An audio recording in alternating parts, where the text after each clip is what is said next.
घरात पैसा न टिकण्याची अनेक कारणे असू शकतात, ज्यात आर्थिक नियोजनाचा अभाव आणि काही वास्तुविषयक किंवा सवयींशी संबंधित बाबींचा समावेश होतो.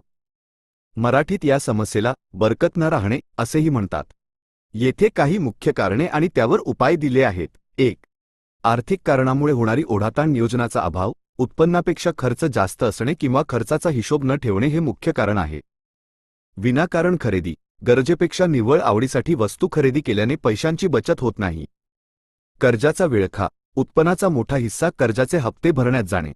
2. सवयी आणि जीवनशैली. Psychological factors. बचतीची सवय नसणे. आधी खर्च आणि मग उरलेली बचत. याऐवजी आधी बचत आणि मग उरलेला खर्च हे सूत्र न वापरणे.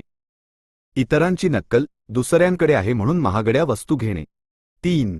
वास्तुशास्त्र आणि धार्मिक समजुती. Traditional beliefs. अनेकांच्या मते घरातील काही दोषामुळे पैसा टिकत नाही. पाण्याची नासाडी. नळ टपकत असणे हे शुभ मानले जात नाही. असे मानतात की यामुळे पैसाही वाहून जातो.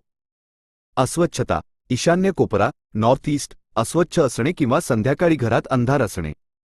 तिजोरीची दिशा. घरातील तिजोरी किंवा कपाट दक्षिण, पश्चिम, नैऋत्य दिशेला असावे, जेणेकरून त्याचे तोंड उत्तरेकडे उघडेल. 4. प्रभावी उपाय. बजेट तयार करा. दर महिन्याच्या सुरुवातीला खर्चाची यादी बनवा. अल्पकालीन निधी. Emergency fund. अचानक येणाऱ्या खर्चासाठी वेगळे पैसे बाजूला ठेवा. दानधर्म. उत्पन्नातील छोटासा भाग सत्पात्री दान केल्याने घरात बरकत राहते अशी धारणा आहे. कुलदैवताची उपासना. रोज संध्याकाळी घरात दिवा लावणे आणि शुभंकरोती म्हणणे याने सकारात्मक ऊर्जा राहते. टीप. पैसा टिकवण्यासाठी बचतीचे शिस्तबद्ध नियोजन, फायनान्शियल डिसिप्लिन हा सर्वात प्रभावी मार्ग आहे.